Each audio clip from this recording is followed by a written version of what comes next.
If there is one detail that catches the viewer's attention when they turn to classic anime format films, it's how these works are strangely similar to some popular Hollywood releases. The fact is that studios invest heavily in purchasing the rights to Japanese works, or sometimes they don't even bother with that, in order to produce adaptations that are often westernized, or at the very least exploit crucial elements of these works' plots, claiming the stories as their own, even though the original material, almost always superior, comes from the other side of the world. This happens because the animated format allowed the Japanese industry to advance decades ahead of the American one during the late 20th century. Animation enabled much bolder visual plots, while Hollywood was stuck on live action, since animation was considered exclusively for children and there was no CGI technology capable of creating convincing works.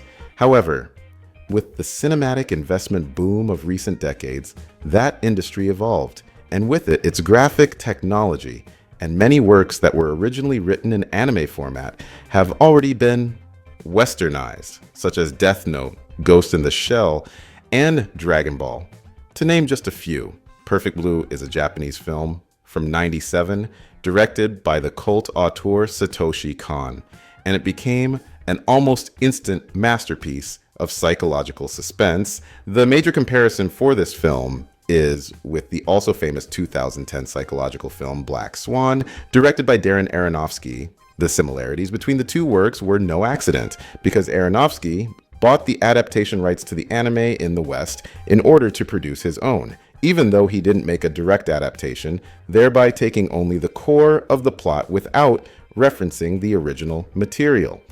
Kahn's work follows the life of Mima Kirigo, a teenage pop singer in the girl band Cham, made up of three girls known as idols, a concept that can be interpreted as idealized, romanticized versions of perfect, pure girls, projecting the image they display on stage.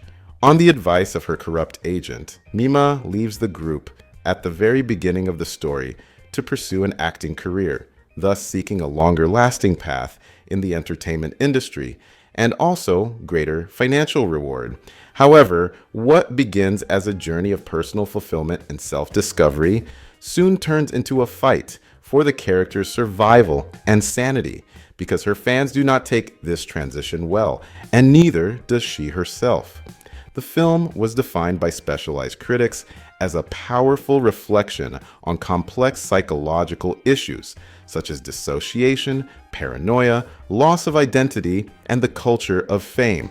Furthermore, more contemporary analyses are able to connect the film, which was released during a time when the internet was still in its infancy for the general public, to dilemmas that are intrinsically linked to the use of social media in our time, where there is a clear disparity between what is real and what is projected. The images displayed on screens trace crooked and uncertain lines between what can be considered privacy and exposure. In short, the film is timeless, multi-layered, and features impeccable art direction, while, of course, engaging its audience through emotional triggers.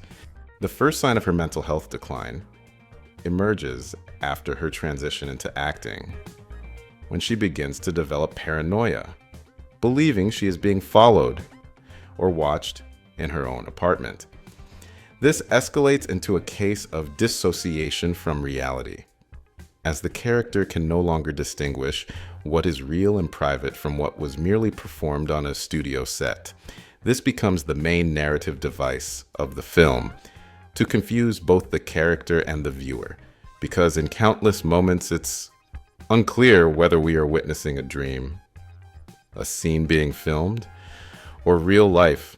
All these states blend into a single unstable perception, each marked by violence and the corruption of Mima's image, which becomes increasingly fragile and vulnerable as the film progresses.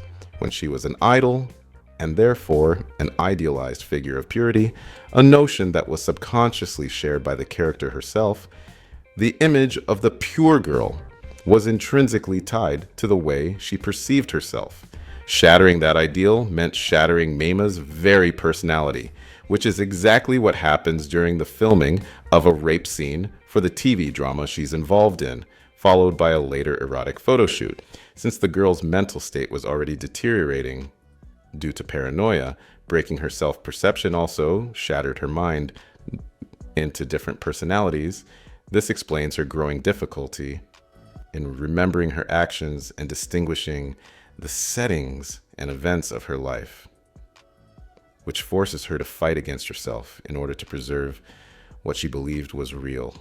Being constantly influenced by me-mania, the stalker, Mima lives in fear and struggles to determine whether he is justified or delusional in his obsession with her. At this point, it becomes ambiguous how far he went to obtain content about the girl, or what may have actually been orchestrated by her manager Rumi, who reveals herself as the main antagonist in the film's third act, alongside, of course, Mima's own mind. But even if Me-Mania's actions were 100% manipulated by Rumi's emails, it doesn't change the fact that the faxes, the murders, and the threatening letters were all tools to influence the protagonist, contributing to her increasingly severe mental breakdown. All of this combined forces the character to interact with illusions that harken back to her time as an idol, thereby internalizing the judgment she believes she is receiving from her fans, who condemns her for abandoning her singing career in favor of a profession seen as dirty and perverse within the microcosm of the film. This development of two distinct mental disorders within the character's mind ultimately leads to what may be considered the central theme of the film: the culture of fame and the dissociation between the public and private personas of celebrities. Mima struggles to distinguish what is real from what is merely an image, which can partly be attributed to her psychological breakdown, but that does not lessen the immense pressure fame exerts on the minds of so many, who feel compelled to perform constantly in order to maintain the image that fans and the public expect from them. The pressure to maintain a perfect image is worsened by social media, where even ordinary people feel forced to appear famous. In the end, they're unable to see Mima as a real, complex person, only as the pure image they once adored. So the real core of Perfect Blue is this: sadness. The very title suggests it, as it can be translated to the perfect sadness. It is a crushing and inescapable emotion, because in Mima's case, its source is her very career as a celebrity. Escaping that sadness would mean abandoning everything she had built while trying to sustain her public image, meant sentencing herself to live in that pain. There was no freedom, no true recognition or prestige, only an empty admiration for an idealized version of herself that didn't reflect reality, and which she was forced to mold herself into.